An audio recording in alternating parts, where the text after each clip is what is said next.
नमस्कार दोस्तों, astro science में आपका स्वागत है। आज हम जन्म कुंडली विश्लेषण इस विषय पर चर्चा करने वाले हैं, क्योंकि ज्योतिष शास्त्र के अनुसार व्यक्ति की जो कुंडली होती है उसके पूरे जीवन का वर्णन करा देती है। जी हाँ, तो कुंडली में सही काल की गणना और ग्रहों की दशाओं का अध्ययन किया जाता है। तो व्यक्ति के सेहत के बारे में, धन के, नौकरी, वैवाहिक जीवन, संतान, इन सब के बारे में विचार किया जा सकता है। ठीक है, तो हमारे पास एक व्यक्ति की कुंडली आ चुकी है, तो आज हम उसी विषय पर चर्चा करने वाले हैं। यदि आप अपनी कुंडली परामर्श करना चाहते हैं तो स्क्रीन पर जो व्हाट्सएप नंबर दिखाई दे रहा है, आप अपनी डिटेल्स भेज दीजिए, आप हमसे संपर्क कर सकते हैं। तो अब हम जो सामने कुंडली दिखाई दे रही है आपको, ये वृषभ लग्न की है, तो इसका विश्लेषण शुरुआत करते हैं। ठीक है, कुंडली का विश्लेषण शुरू करते हैं, तो आप ये वीडियो अंत तक देखिए। वृषभ लग्न की कुंडली है।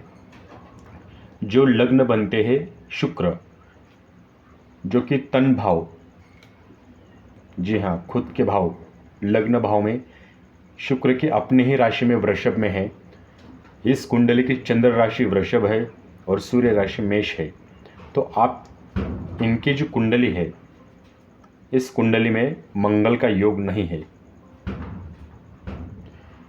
शुक्र के लिए बुध, शनि मित्र है और सूर्य, चंद्र शत्रु है और मंगल, बृहस्पति सम है।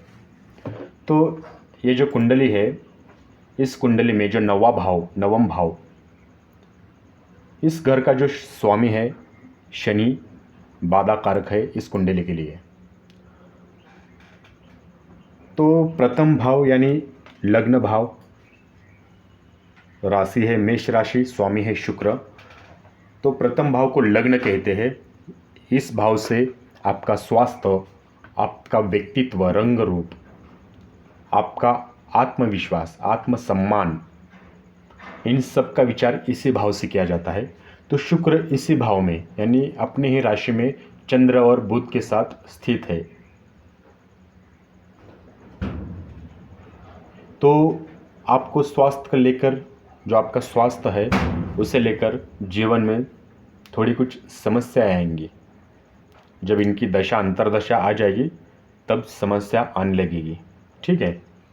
दूसरा भाव धनु, क्षमा कीजिए, दूसरा भाव मिथुन राशि का है, जो धन भाव कहा जाता है। आपकी आर्थिक स्थिति, कुटुंब व पैतृक संपत्ति, आपका धन, इन सब का विचार इसी भाव से किया जाता है, धन भाव से। इस भाव का कारक गुरु है। तो दूसरे भाव में मिथुन राशि है, स्वामी बनते हैं बुध। जो बुध दूसरे भाव से 12वें भाव यानी तनु भाव में बैठे हैं, लग्न भाव में बैठे हैं, वो भी मित्र राशि में चंद्र और शुक्र के साथ है। तो आपकी जो आर्थिक स्थिति है वो मजबूत रहेगी। लेकिन समस्या यहाँ आती है क्योंकि मंगल की जो चौथी दृष्टि है वो इस भाव पर पड़ रही है, इसलिए आपको काफ़ी संघर्ष करना पड़ेगा। क्योंकि बृहस्पति भी शत्रु है, उनकी भी शत्रु दृष्टि पड़ रही है, नवी दृष्टि पड़ रही है। तो आपको जीवन में संघर्ष बहुत करना पड़ेगा, लेकिन आपकी आर्थिक स्थिति मजबूत रहेगी। संघर्ष करने के बाद ही आर्थिक स्थिति मजबूत होगी, क्योंकि ऐसे ही नहीं होती आर्थिक स्थिति मजबूत। तो आगे देखते हैं तीसरा भाव, जो कि कर्क राशि है, स्वामी बनते हैं चंद्र। इसे सहज भाव कहा जाता है। पराक्रम, आपके छोटे भाई बहन, इन सब का विचार इसी भाव से किया जाता है। तो चंद्र तीसरे भाव से 11वें भाव तनु भाव में उच्च का होकर सम राशि यानी बुध शुक्र के साथ स्थित है। चंद्रमा उच्च का है इसमें, मतलब इसका जो स्वामी है तीसरे भाव का उच्च का होकर लग्न में बैठा है, इसलिए आपके जो भाई बहन हैं उनके करियर में वृद्धि होगी, कामयाबी मिलेगी उनको अच्छी तरह से लाइफ में। तो चौथा भाव आगे देखेंगे, चतुर्थ भाव, ये सिंह राशि का भाव है, स्वामी बनते हैं सूर्य। इसे सुख भाव कहा जाता है। इस भाव से आपकी माता, आपका सुख, घर, सुरक्षा की भावना, पारिवारिक प्रेम, इन सब का विचार किया जाता है।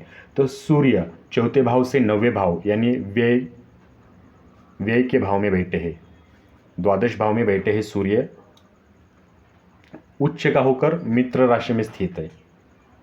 इसलिए 12वें भाव में होने के कारण अपना जो घर है चौथा भाव, इसमें कुछ ना कुछ कमी रहेगी।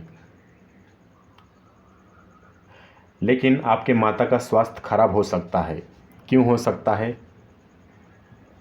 क्योंकि शत्रु दृष्टि पड़ी है शनि की, इसलिए आपके माता का स्वास्थ्य खराब रहेगा। आगे देखेंगे पंचम भाव, जिसे संतान भाव कहा जाता है। इस भाव का कारक गुरु है। पंचम भाव से आपकी जो मैत्री है, जुआ, सट्टा, बुद्धि, अभिरुचि, ये सब कुछ इसी से विचार किया जाता है। तो बुध पंचम भाव से नौवें भाव यानी तनु भाव में मित्र राशि में स्थित है, चंद्र के साथ और सूर्य के साथ स्थित है। तो आपको संतान पक्ष में शुभ समाचार मिलेंगे। लेकिन संतान को लेकर पति पत्नी में मतभेद होते रहेंगे। क्यों? क्योंकि मंगल की 7वीं दृष्टि यहाँ पे पड़ रही है, इसलिए संतान को लेकर वैचारिक मतभेद होते रहेंगे। आगे देखते हैं छठा भाव तुला राशि का है, स्वामी बनते हैं शुक्र। इसे शत्रु भाव कहा जाता है। इस भाव का कारक मंगल है। इस भाव से आपके जो ऋण, रोग, शत्रु, सेवा, संघर्ष व चिंता, इन सब का विचार इसी भाव से किया जाता है। तो शुक्र छठे भाव से 8वें यानी तनु भाव में अपने ही राशि में स्थित है, चंद्र और बुध के साथ स्थित है। तो व्यापार में पार्टनरशिप पर भरोसा जताइए, ठीक है। किसी के वाद विवाद में ना पड़े, किसी के चक्कर में ना पड़े, किसी के साथ झगड़ा ना करे, क्योंकि शत्रु राशि जो सूर्य के शत्रु है, 7वीं दृष्टि शत्रु राशि की पड़ रही है यहाँ पे, इसलिए आपको थोड़ा संभाल के रहना पड़ेगा। मंगल की 8वीं दृष्टि सम दृष्टि पड़ रही है। व्यापार में पार्टनरशिप में आप भरोसा जताइए।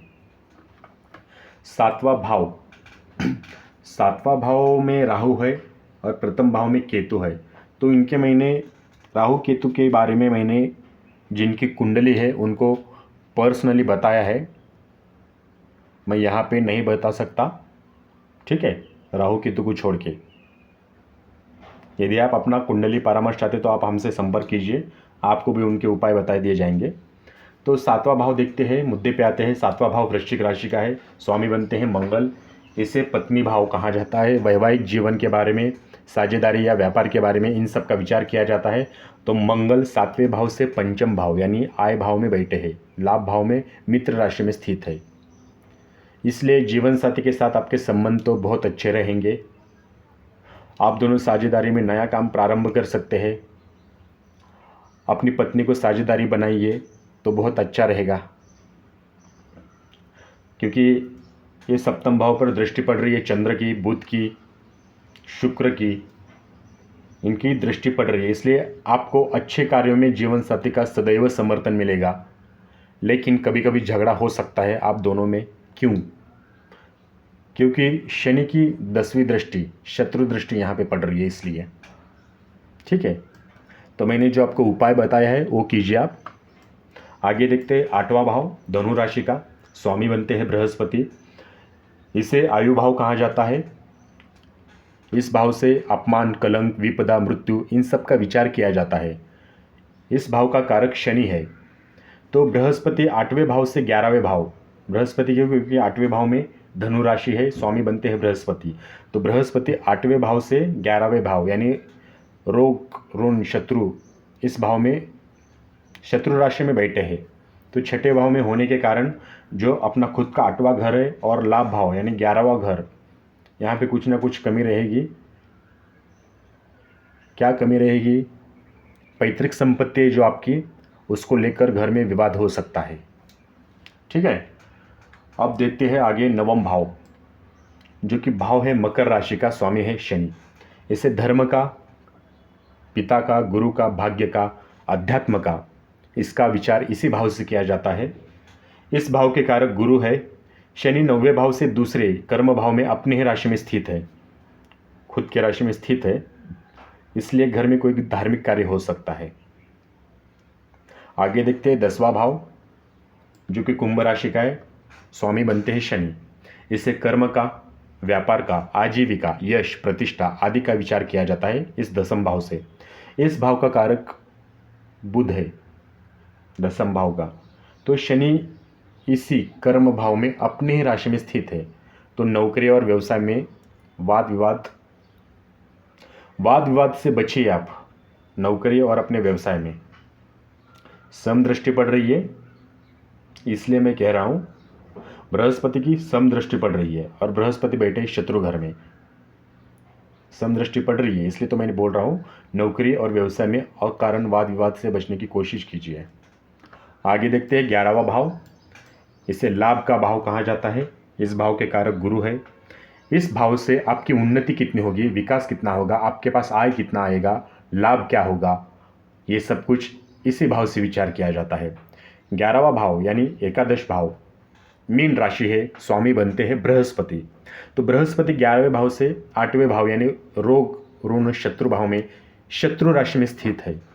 तो छठा भाव में होने के कारण जो अपना मतलब बृहस्पति जो 8वें और 11वें भाव में कुछ ना कुछ कमी रहेगी। 11वें भाव में लाभ की कमी होगी, इनकम की कमी हो जाएगी। तो मैंने जो आपको उपाय बताए वो कीजिए आप।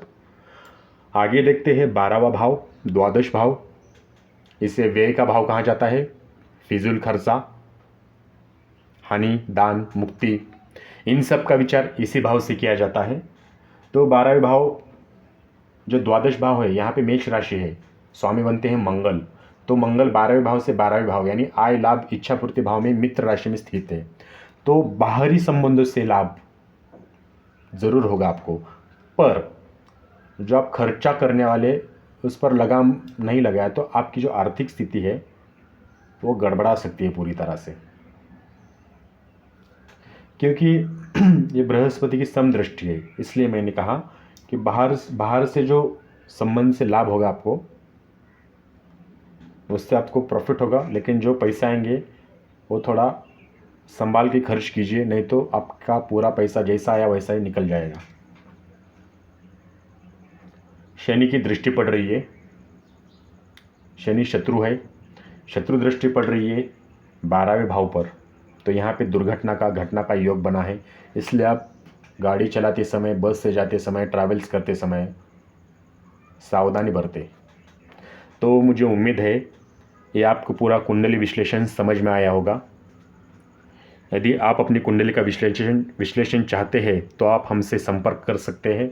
आपकी डिटेल्स भेज दीजिए मुझे व्हाट्सएप पे।